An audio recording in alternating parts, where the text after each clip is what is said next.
Hello, everybody. Today, we are going to share with you some interesting facts about some special rocks and minerals. I will give some information about the rock or mineral, and we will follow with a short video with my assistant, Auggie. So let's get started. Some rocks. Some rocks float. Pumice is a lightweight, plain-looking little rock made up of the most abundant substance in the Earth's crust, silicon dioxide, or quartz. But don't let looks fool you. This rock has had a violent past that started in the guts of a volcano. It was born from magma that had mixed with lots of water and gas in its past. As the magma erupted and was violently ejected from the volcano, the gas was set free. As the magma cooled, bubbles were formed from the gas that had escaped, leaving a very light, frothy, plain-looking rock that can float on water. Some pieces of pumice can float on water for a year or more. Rafts of pumice have landed in the ocean and have been used by sea creatures as homes. Humans use pumice to make stone-washed jeans, scrubbers to keep our feet smooth, and scrubbers for porcelain, like your toilet. Now Auggie has in his hands a piece of pumice. Auggie, tell us about that piece of pumice. So it's not kind of heavy, but it's bubbly. Yeah, it has lots of bubbles in it. Let's take a look at those bubbles. Can you show us those bubbles? Mm-hmm. All those bubbles make it super light, and they also make it float. A floating rock. How cool is that? Some rocks are made out of skeletons. Diatomite is a very light, soft rock made out of millions of tiny little skeletons of diatoms. Diatoms are microalgae. They make their skeletons out of silica. Between 5 to 23 million years ago, there were large lakes that sat in the lowlands below the very active volcanoes in Nevada. When these volcanoes erupted, their ash, which contained silica, accumulated into these lakes.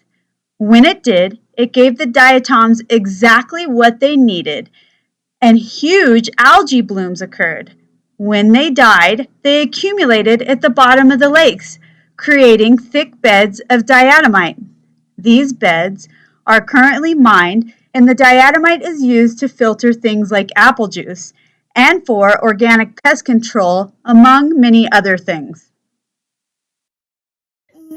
All right, Auggie, I was hoping that you could tell us a little bit about diatomite. First, how does diatomite feel? Is it heavy or is it light? It's not heavy, it's light. Yeah, it's very light and easy to pick up. Yeah, how does it feel in your hands? I notice you're getting stuff all over your hand. Is it powdery? Yeah, it's powdery. Like you're getting millions of little skeletons all over your hand? Yes, it's a skeleton bone. It is a skeleton bone rock. Diatomite is made out of millions of little skeletons. And you can often find skeletons of fish living in the diatomite as well. This is a stickleback fish. What else is cool about diatomite? Auggie, can you show us? Mm-hmm. Ooh, you could write with it.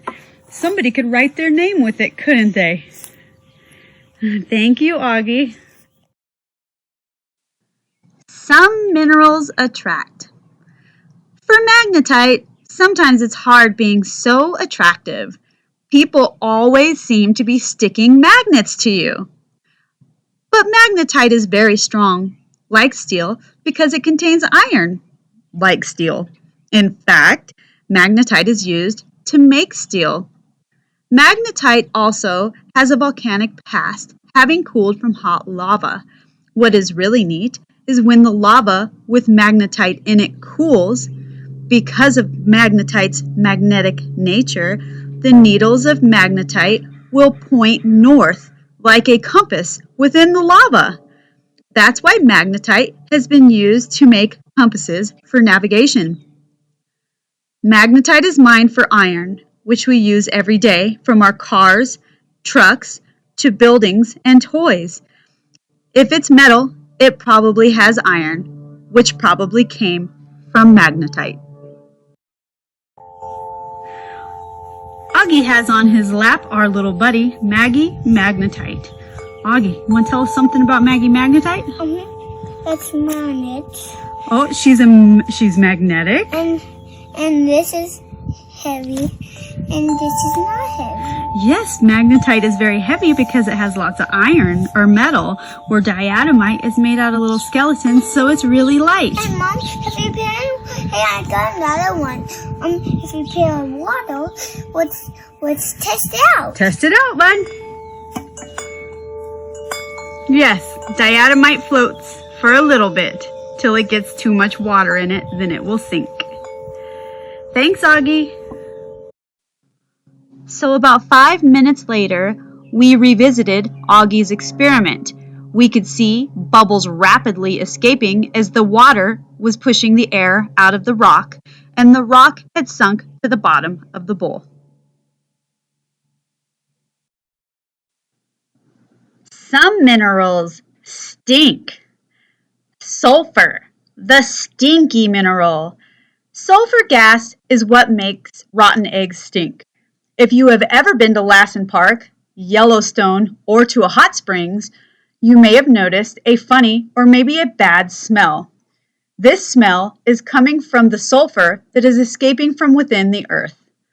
Sulfur also hails from fire and brimstone, or volcanic environments, just like pumice. But despite sulfur's odorous nature, it has lots of friends and it hangs out with many other elements. Together, they make many minerals including pyrite, galena, and gypsum. Sulfur is the most useful product in the chemical industry and is used to make things including agricultural products used for growing your food, antibiotics, and fireworks. Next, Auggie is going to help us find a stinky rock. Auggie, would you be so kind as to smell those rocks and tell us which one is the stinkiest rock? Nope. Not that one? Nope. No? Yes. Rotten You can eggs. smell it that fast? Mm-hmm. What's it smell like? Rotten eggs. Rotten eggs. Ew, yuck. Thanks, Auggie. Some rocks glow. There are certain minerals in rocks. Rocks are made up of minerals that glow if exposed to an ultraviolet light or a black light.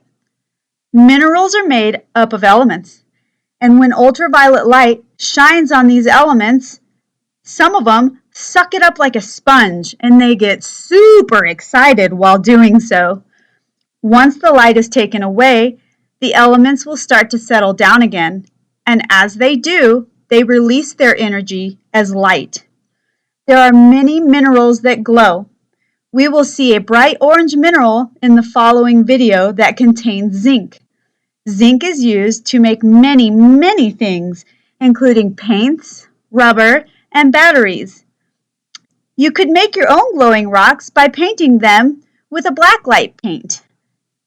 Let's go see some glowing rocks. In the following video, notice that there is a black light attached to the lid of the glowing rocks box. In this video, Auggie and I will be showing you some glowing rocks. This is our glowing rock box, and if we look inside of the box, we can see rocks that look just like normal rocks. We'll have my assistant Auggie close the lid. Okay. There we go. Ow. Now we'll go back and we'll take a look inside of the box. And we can see that these rocks are indeed glowing beautifully. Some rocks look sick. Stitchite, a beautiful purple mineral that despite its beauty can make a rock look like it's sick. Stitchite was made from the changes or metamorphosis of other minerals. It all started back when magma that had not mixed with or melted any other rocks, making it mafic magma, cooled, and became a dark-colored mafic rock. Then, when that mafic rock was squished and heated, it became hot and kind of melted. Imagine hot plastic, and all the minerals got mixed together, kind of like making a very thick soup. This mixing causes new minerals and rocks to form. In this case, the new mineral, stitchite, can be seen within the green metamorphic rock called serpentine. Stitchite is used for decorative rock and for making gemstones for jewelry. Some rocks look shiny. Some rocks look yellow. Some rocks look dull. Some rocks look broken. And some rocks look sick. Some rocks have shells. Shells belong in the water, right? So what would they be doing on land in a rock? Well, many rocks, like limestone, are formed in underwater environments. A sedimentary rock, limestone, is made out of free-floating creatures, seashells, coral reefs, and calcite. Once out of the water, limestone can stick around for a very long time. However, rain is more acidic than ocean water, so it will slowly eat away at the limestone, over the course of millions of years, of course. Limestone is used to make cement, as a source of calcium, and for landscaping. The rocks in this video either are fossils or have fossils in them. In this first rock, we can see lots of thick-shelled clams. Clams often live in beds with lots of other clams, and that's what we are seeing here. This rock was collected out by Eureka in eastern Nevada. This next rock is from a large lake that used to exist out by Gabbs, Nevada. It looks like desert out there now, but this rock tells us that this was not always the case. There was once a very large lake with lots of plants and animals that has since dried up and fossilized. This big rock is a colony of corals I collected out in eastern Nevada. Corals need sunlight to live, so we know this rock came from shallow waters where sunlight could reach these corals. Some rocks come from outer space. That's right. Sometimes asteroids fly through space and land here on Earth. As soon as an asteroid enters the atmosphere, it becomes a meteoroid, and when it lands on Earth, it then becomes a meteorite. Meteorites are also strong, mostly attractive rocks. All but the rarest kinds of meteorites attract magnets. Unlike magnetite, meteorites will have smooth surfaces because of being partially melted when traveling through our atmosphere. They will also not have visible crystals. Meteorites, while they are strong, are not as hard as some of the other minerals we have here on Earth. Lots of other minerals can scratch glass, but a meteorite just can't do the job. If it scratches glass, it's not a meteorite. Many people find rocks that are magnetic, made out of metal, but they have bubbles in them. Remember, gas bubbles form when the gas escapes from magma. Meteorites are not made from magmas, therefore they cannot have gas bubbles. Meteorites are used for understanding the early history of our solar system and Earth, jewelry making, and rock collecting. This is a meteorite. This meteorite landed in Russia in 1947. Notice the meteorite is metal and it will stick to a magnet. Also notice the smooth surface that looks like it has been partially melted because it was when it came through the atmosphere.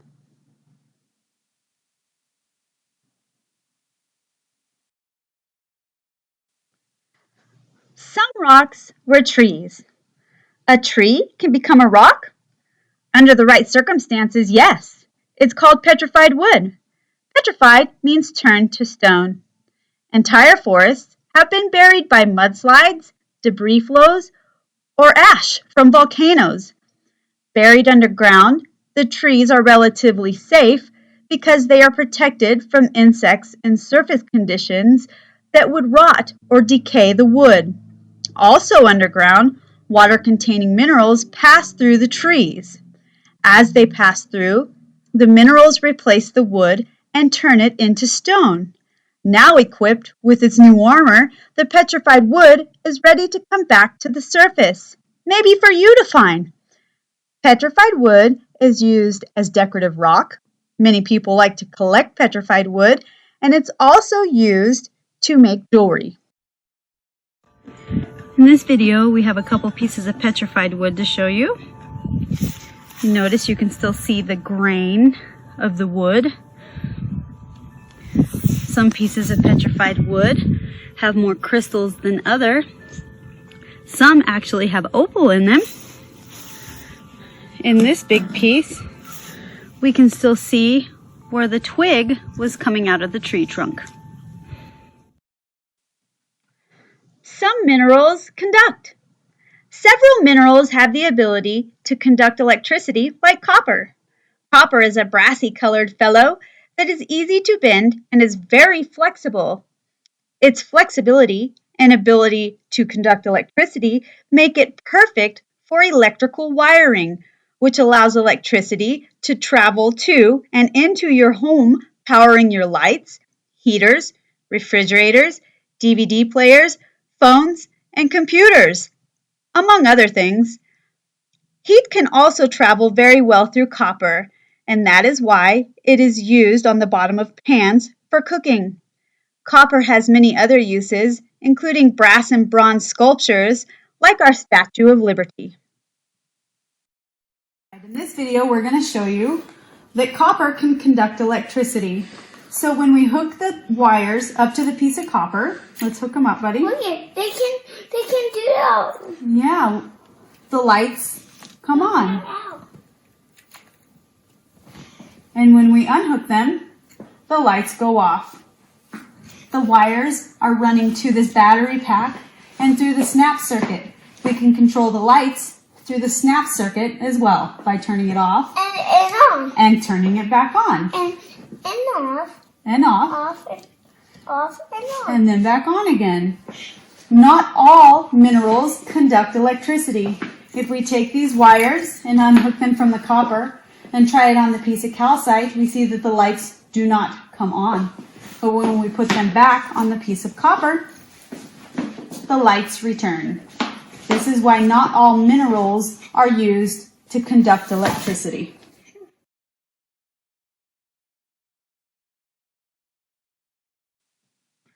Some minerals have a play of colors, like Labradorite. Labradorite has the ability to change colors like a chameleon or like the iridescent wings on some butterflies. Labradorite forms deep beneath the surface of the earth from mafic magmas that have not hung around lots of other rocks. They just came straight up from the earth's interior. The play of colors in Labradorite is due to the fractures inside the minerals that the light dances off of and gives a play of color as it does. Labradorite is used for jewelry purposes and decorative rock. I have here in my hand a piece of Labradorite. Notice as I move the mineral, you can see the beautiful play of colors.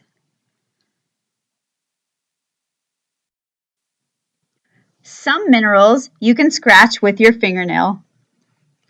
Gypsum is a mineral that forms at hot springs and as large bodies of water evaporate. It is the rose of the desert, as gypsum commonly forms clusters of crystals that look just like a rose. Gypsum is so soft that you can scratch it with your fingernail. You can't do that with many minerals. Every mineral has a different hardness. Hardness is used to identify minerals.